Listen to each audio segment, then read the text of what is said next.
નમસ્કાર વિદ્યાર્થી મિત્રો, એજ્યુટેકનો ચેનલમાં આપનું સ્વાગત છે। આજે આપણે ધોરણ 8 વિષય સામાજિક વિજ્ઞાનની તારીખ 2/3/2024ના દિવસે જે એકમ કસોટી લેવામાં આવેલ છે તે એકમ કસોટીના પ્રશ્ન બેંકના તમામ પ્રશ્નોનું સોલ્યુશન કરીશું।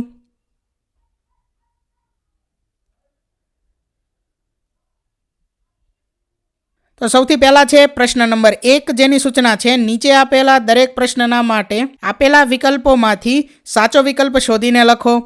જેમાં પહેલાની અંદર જવાબ આવશે વિકલ્પ ડી બેંગલુરુ, બીજામાં જવાબ આવશે વિકલ્પ એ દુર્ગારામ મહેતા, ત્રીજામાં જવાબ આવશે વિકલ્પ ડી ઉપરોક્ત તમામ, ચોથામાં જવાબ આવશે વિકલ્પ સી છોડીઓની નિશાળ, ત્યાર પછી આગળ પાંચમામાં જવાબ આવશે વિકલ્પ બી વર્ધા શિક્ષણ યોજના, છઠ્ઠામાં આવશે વિકલ્પ સી વિલિયમ કેરે, સાતમામાં જવાબ આવશે વિકલ્પ સી ઈસવીસન 1835, આઠમાની અંદર જવાબ આવશે વિકલ્પ બી મહર્ષિ કર્વે, ત્યાર પછી આગળ નવમામાં જવાબ આવશે વિકલ્પ બી રવિન્દ્રનાથ ટાગોર, દસમામાં વિકલ્પ એ 16, 11મામાં જવાબ આવશે વિકલ્પ ડી સયાજીરાવ ગાયકવાડ અને 12મામાં જવાબ આવશે વિકલ્પ એ શ્રીરામપુર।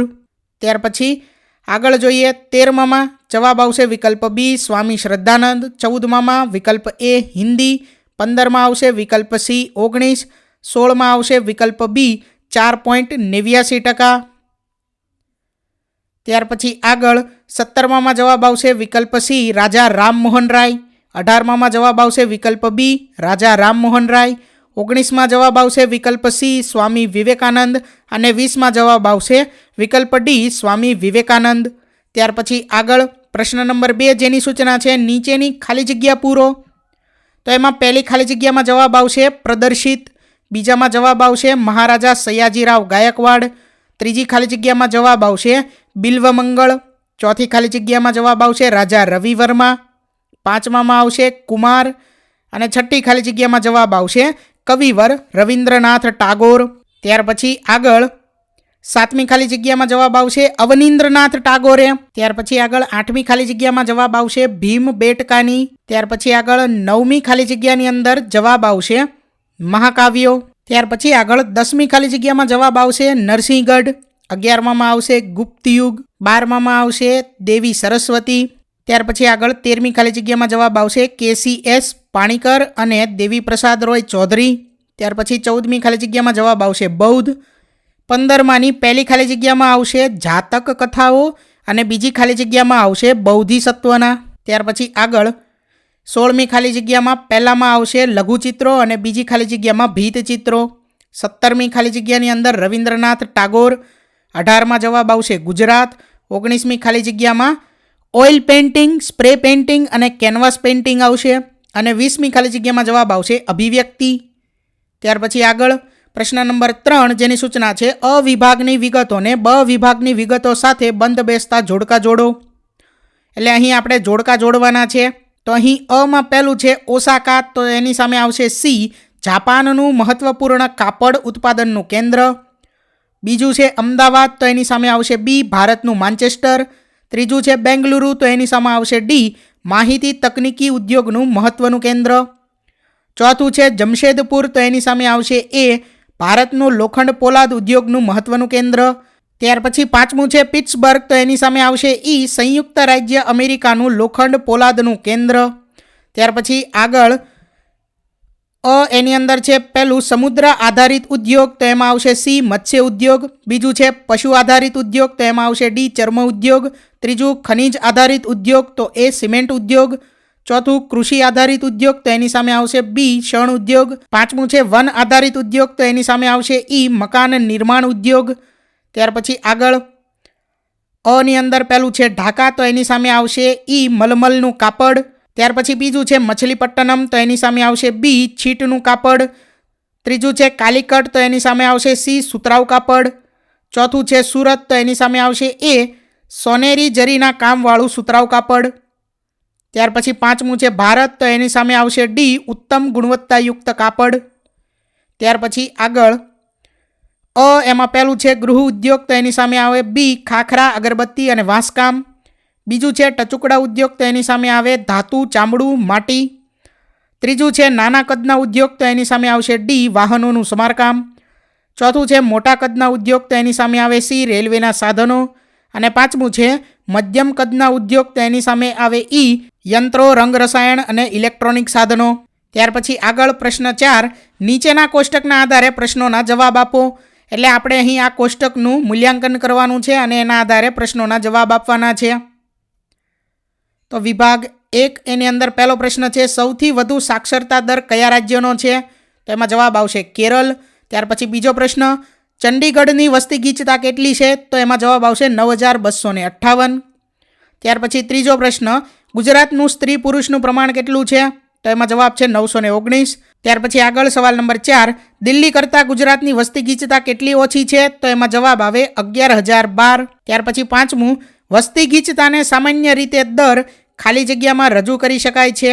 તો એમાં આવશે દર ચોરસ કિલોમીટરે. ત્યાર પછી આગળ વિભાગ બી એમાં પહેલો પ્રશ્ન છે સૌથી વધુ સાક્ષરતા દર કયા રાજ્યનો છે? તો એમાં જવાબ છે કેરળ. ત્યાર પછી બીજું ગુજરાતની વસ્તી ગીચતા કેટલી છે? તો એમાં છે 308. ત્યાર પછી ત્રીજો પ્રશ્ન કયા રાજ્યનું સ્ત્રી પુરુષનું પ્રમાણ સૌથી વધુ છે? તો એમાં જવાબ આવશે કેરળ. ત્યાર પછી સવાલ નંબર 4, કેરળ કરતાં ગુજરાતનો સાક્ષરતા દર કેટલો ઓછો છે? તો એમાં જવાબ આવે 14.6. ત્યાર પછી પાંચમું પ્રતિ ખાલી જગ્યા પુરુષોની વસ્તીમાં સ્ત્રીઓની વસ્તીને સ્ત્રી પુરુષનું પ્રમાણ કહે છે? તો એમાં જવાબ આવશે 1000. ત્યાર પછી આગળ જોઈએ વિભાગ 3 એમાં સવાલ નંબર 1 છે કયા રાજ્યનો સાક્ષરતા દર 66.95% છે? તો એમાં જવાબ આવશે અરુણાચલ પ્રદેશ. ત્યાર પછી બીજો સવાલ સૌથી વધુ વસ્તી ગીચતા ધરાવતો પ્રદેશ કયો છે? તો જવાબ આવશે દિલ્હી. ત્રીજો બિહારમાં સ્ત્રી પુરુષનું પ્રમાણ કેટલું છે? તો એનો જવાબ છે 63.83%. ત્યાર પછી આગળ સવાલ નંબર 4, અરુણાચલ પ્રદેશ કરતાં ગુજરાતની વસ્તી ગીચતા કેટલી વધુ છે? તો એમાં જવાબ છે 291. ત્યાર પછી આગળ સવાલ નંબર 5, ભારત દેશમાં સ્ત્રી પુરુષનું પ્રમાણ કેટલું છે? તો એમાં જવાબ છે 943. ત્યાર પછી આગળ વિભાગ 4 જેમાં સવાલ નંબર 1 છે મહારાષ્ટ્રનો સાક્ષરતા દર કેટલો છે? તો એમાં જવાબ છે 82.91. બીજો સવાલ કયા રાજ્યની વસ્તી ગીચતા 555 છે? તો એનો જવાબ છે તમિલનાડુ. ત્યાર પછી ત્રીજું આપેલ કોષ્ટકમાં ખાલી જગ્યાનું સ્ત્રી પુરુષનું પ્રમાણ સૌથી ઓછું છે? તો એમાં જવાબ આવશે ચંદીગઢ. ત્યાર પછી સવાલ નંબર 4, કેરળ કરતાં ગુજરાતમાં સ્ત્રી પુરુષનું પ્રમાણ કેટલું ઓછું છે? તો એમાં જવાબ આવશે 165. ત્યાર પછી સવાલ નંબર 5, આપેલ કોષ્ટકની માહિતી કયા વર્ષની છે? તો એનો જવાબ છે 2011. ત્યાર પછી આગળ જોઈએ પ્રશ્ન નંબર 5 જેની સૂચના છે નીચેના પ્રશ્નોના મુદ્દાસર ઉત્તર લખો. જેમાં પહેલું છે ન્યાયતંત્રનું માળખું. તો અહીં ચિત્ર આપેલું છે જે તમારે વ્યવસ્થિત જોવાનું છે. એના જવાબમાં અહીં લખેલું છે કે ન્યાયતંત્ર સરકારનું ત્રીજું અંગ છે. તે દેશના નાગરિકોને ન્યાય આપવાનું કાર્ય કરે છે.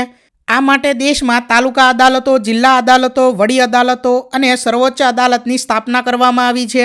ભારતના ન્યાયતંત્રના પાયામાં તાલુકા અદાલતો છે, જ્યારે ટોચ પર સર્વોચ્ચ અદાલત છે. ભારતીય સંઘ રાજ્યમાં સમગ્ર દેશ માટે એક ધારું, સળંગ, સુગ્રથિત અને સ્વતંત્ર સ્વરૂપનું 3 ન્યાયતંત્ર ગોઠવવામાં આવ્યું છે. આપણા દેશના ન્યાયતંત્રમાં દીવાની અને ફોજદારી એમ 2 પ્રકારના દાવા અંગે ન્યાય આપવામાં આવે છે. મકાન, જમીન કે અન્ય સંપત્તિના હક અંગેના દાવાઓ દીવાની દાવા કહેવાય છે, જ્યારે ચોરી, લૂંટફાટ, ખૂન, મારામારી વગેરેના દાવાઓ ફોજદારી દાવા કહેવાય છે. ત્યાર પછી બીજું છે વડી અદાલત. તો સામાન્ય રીતે દરેક રાજ્યમાં એક વડી અદાલત હોય છે, પરંતુ 2 કે તેથી વધારે રાજ્યો માટે એક જ વડી અદાલત હોઈ શકે છે. દાખલા તરીકે ભારતના પૂર્વોત્તર રાજ્યો અસમ, અરુણાચલ પ્રદેશ, મણિપુર, મેઘાલય, મિઝોરમ, નાગાલેન્ડ અને ત્રિપુરા માટે તેમજ પંજાબ અને હરિયાણા રાજ્યો વચ્ચે તથા આંધ્રપ્રદેશ અને તેલંગાણા રાજ્યો વચ્ચે એક જ વડી અદાલત છે. દેશની બધી જ વડી અદાલતોના કાર્યક્ષેત્રો નક્કી કરવામાં આવેલ છે. વડી અદાલતો તેની તાબાની અદાલતો અને સર્વોચ્ચ અદાલતને જોડતી કડી છે. કેન્દ્ર કક્ષાએ સર્વોચ્ચ અદાલત જે સ્થાન અને મોભો ધરાવે છે તેવું જ સ્થાન અને મોભો રાજ્ય કક્ષાએ વડી અદાલત ધરાવે છે. વડી અદાલત પોતાના રાજ્યના વિસ્તારમાં સર્વોપરી છે અને કાયદાનું અર્થઘટન કરી ન્યાય આપવાનું કાર્ય કરે છે. ત્યાર પછી આગળ વડી અદાલતના મુખ્ય ન્યાયાધીશની નિમણૂક રાષ્ટ્રપ્રમુખ, સર્વોચ્ચ અદાલતના વરિષ્ઠ ન્યાયાધીશ તેમજ સંબંધિત રાજ્યના રાજ્યપાલ સાથે મંત્રણા કરીને કરે છે. અન્ય ન્યાયાધીશોની નિમણૂક રાષ્ટ્રપ્રમુખ સંબંધિત રાજ્યની વડી અદાલતના મુખ્ય ન્યાયાધીશ સાથે મંત્રણા કરીને કરે છે. દેશની બધી વડી અદાલતોના ન્યાયાધીશોની સંખ્યા એક સરખી હોતી નથી.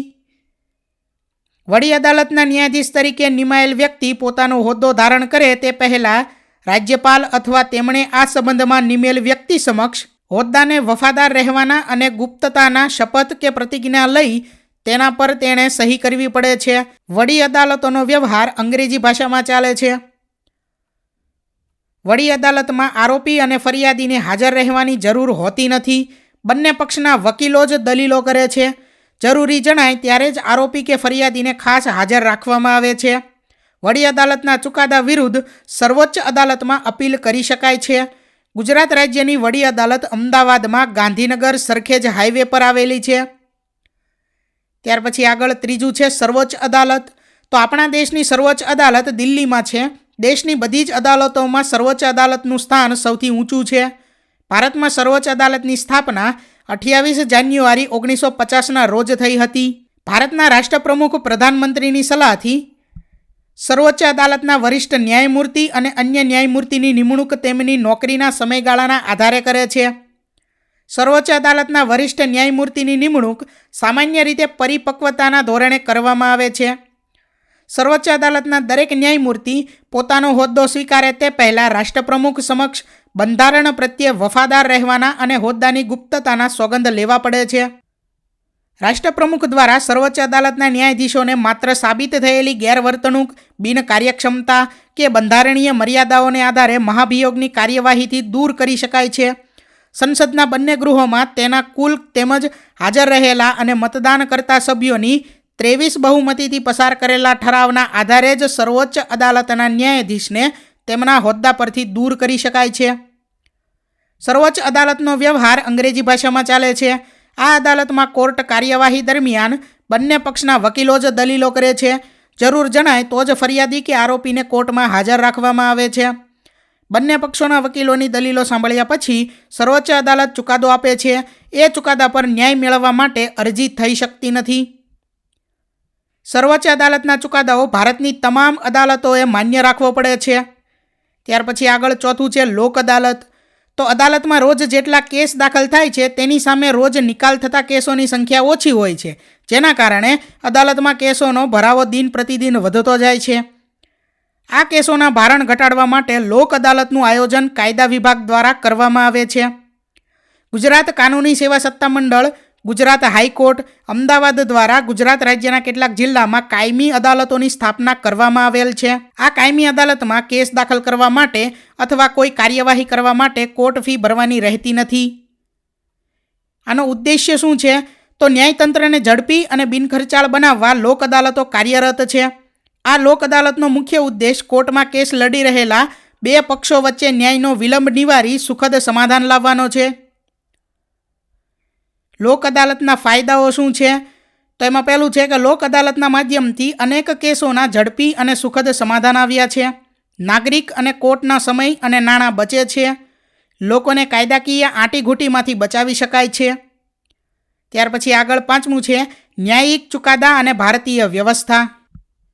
તો ભારતના બંધારણમાં ન્યાયતંત્રની સ્વાયત્તાનું રક્ષણ કરવામાં આવ્યું છે, જેના પરિણામે ભારતની સર્વોચ્ચ અદાલત અને વિવિધ રાજ્યોની વડી અદાલતોને શકવર્તી ચુકાદા આપી નાગરિકોના અધિકારોનું રક્ષણ કર્યું છે, તેમજ ન્યાયિક સમાજ વ્યવસ્થાના નિર્માણમાં યોગદાન આપ્યું છે. ભારતમાં બહુચર્ચિત તેવા કેશવાનંદ ભારતીના ચુકાદામાં સર્વોચ્ચ અદાલતની બંધારણીય બેંચે બહુમતીથી મહત્વનો ચુકાદો આપ્યો હતો, જેમાં સંસદ કે ધારાસભાઓમાં બહુમતીના જોરે નાગરિકોના મૂળભૂત હકોના રક્ષણની વિગતોની ચર્ચા કરવામાં આવી હતી. એ જ પ્રમાણે જસ્ટિસ પુટ્ટાસ્વામી વિરુદ્ધ ભારત સરકારના કેસોમાં ચુકાદો આપતી વખતે સર્વોચ્ચ અદાલતે નાગરિકોના ગોપનીયતાના અધિકારોનું રક્ષણ કરવા જણાવ્યું હતું. આ ચુકાદામાં ભારતીય બંધારણ નાગરિકોને ગોપનીયતાનો અધિકાર આપે છે તેમ ઠરાવ્યું હતું. દેશની પ્રાથમિક શાળાઓમાં આપવામાં આવતા મધ્યાહન ભોજનની શરૂઆત પણ અદાલતના ચુકાદાને આધારે કરાઈ હતી. તો વિદ્યાર્થી મિત્રો, અહીં ધોરણ 8 વિષય સામાજિક વિજ્ઞાનની તારીખ 2/3/2024ના દિવસે જે એકમ કસોટી લેવામાં આવેલ છે તેની પ્રશ્ન બેંકનું સોલ્યુશન પૂર્ણ થાય છે. થેન્ક યુ દોસ્તો. એજ્યુકટેકનો ચેનલ તરફથી વિડીયો નિહાળવા બદલ આપનો આભાર. આવા બીજા વિડીયોઝ નિહાળવા માટે અમારી યુટ્યુબ ચેનલ એજ્યુકટેકનો અત્યારે જ સબસ્ક્રાઇબ કરો. આભાર દોસ્તો.